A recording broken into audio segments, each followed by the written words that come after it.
A ver, ¿se puede imaginar una IA tan potente que sus propios creadores se asusten y decidan esconderla del mundo? Parece de película, ¿verdad? Pues no lo es.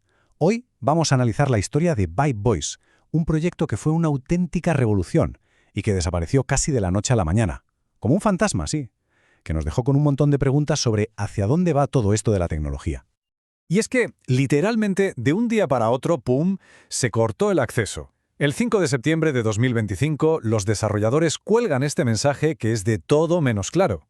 Y ojo, porque no dijeron, oye, tenemos un bug o nos hemos quedado sin pasta. No, la razón era, mucho más inquietante. Dieron a entender que la gente estaba usando su creación de formas que se les iban completamente de las manos. Así que claro, la pregunta cae por su propio peso. Exacto. O sea, ¿qué demonios hacía Vibe Voice para que sus propios creadores dijeran hasta aquí hemos llegado, se acabó? Para poder entender el misterio tenemos que ir al meollo del asunto, a la tecnología que había detrás. Venga, vamos a meternos en faena. A ver, Vibe Voice no era el típico generador de voz artificial, ¿eh? Para nada. Esto era un salto de gigante en cómo las máquinas pueden llegar a hablar.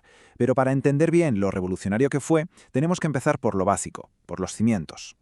Seguro que a todo el mundo le suena la tecnología de texto a voz, el famoso TTS. Llevamos años conviviendo con ella. Es la voz del GPS, la de los asistentes del móvil, que coge un texto y lo convierte en sonido. Fácil, ¿no?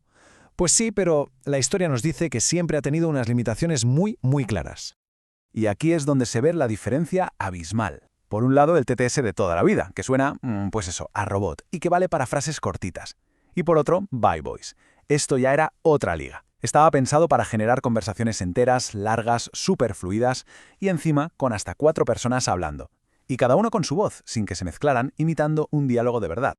Pero ¿cuál era su secreto? ¿La magia detrás de todo esto? Pues algo que suena muy técnico pero es clave. Una eficiencia brutal.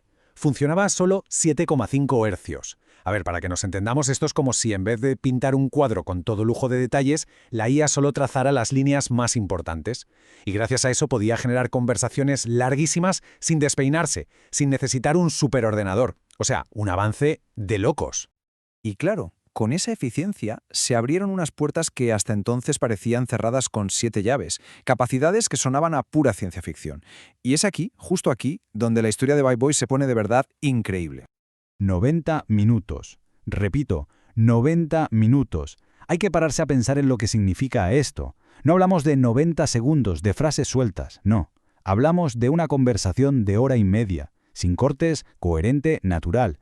Una película entera en audio, pero generada de la nada por una IA. Y por si fuera poco, no era un monólogo, ¿qué va? Podía montar una conversación entera entre 4 personas, 4, cada una con su propia voz, su tonillo, su forma de hablar, y la IA las mantenía perfectamente distintas y reconocibles durante toda la hora y media. Una pasada. Pero lo que de verdad volaba la cabeza era su lado humano. Es que la IA no se limitaba a leer un texto. De repente se reía o suspiraba, emociones que nadie le había programado. Y ojo a esto, podía ponerse a cantar en medio de una frase si le parecía que pegaba. Podía crearte un podcast desde cero, con su musiquita y todo, o traducir una charla en directo. Esto ya no era un simple texto a voz, esto era crear audio con alma, de verdad. Claro, con todas estas capacidades tan alucinantes, volvemos al principio de la historia, al misterio del cierre. Porque, a ver, cuando tienes una herramienta que imita la comunicación humana a la perfección, la línea que separa lo increíble de lo peligroso se vuelve finísima. Muy fina. Es que su vida fue un visto y no visto. Nació como un proyecto para la comunidad, una puerta abierta a la innovación, y de repente, zas, en un suspiro, sus propios creadores, sus padres, por así decirlo, decidieron que era demasiado peligroso para dejarlo suelto por el mundo. Y aquí está el quid de la cuestión. La razón oficial: usos inconsistentes con la intención declarada. Una frase que, es súper ambigua a propósito. Te deja pensando lo peor, ¿no? Porque no dijeron qué se estaba haciendo exactamente con Vibe Voice, pero tuvo que ser algo muy gordo para que le dieran al botón rojo del pánico.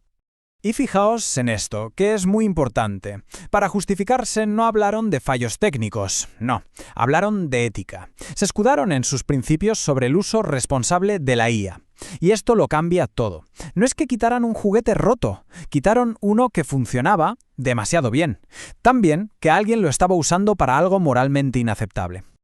Al final, lo de Vibe Voice no es solo la anécdota de una herramienta que desapareció. No, es el espejo de un debate enorme, uno que se está cociendo ahora mismo en todo el mundo de la tecnología. Se trata del clásico y peligrosísimo problema del doble uso. Es decir, una tecnología que nace para hacer el bien, pero que se puede convertir en un arma. Pensemos en ello. La misma IA que crea un audiolibro para alguien que no puede ver es la que puede falsificar la voz de un familiar en una llamada pidiendo un rescate. La que puede traducir para que dos culturas se entiendan es la misma que puede suplantar la identidad de un presidente. Da miedo, ¿eh? Así que, al final, la pregunta que se hicieron los creadores de Vibe Voice es la que nos tenemos que hacer todos. ¿Cómo encontramos el equilibrio entre dejar que la innovación vuele libre y a la vez ponerle unas redes de seguridad? Es la eterna lucha entre correr para avanzar y la necesidad de protegernos. Y no hay una respuesta fácil, para nada. Pero la historia de Vibe Voice debería ser una señal de advertencia para todos, un aviso a navegantes, porque el futuro de la inteligencia artificial, la próxima era, depende por completo de cómo resolvamos este dilema.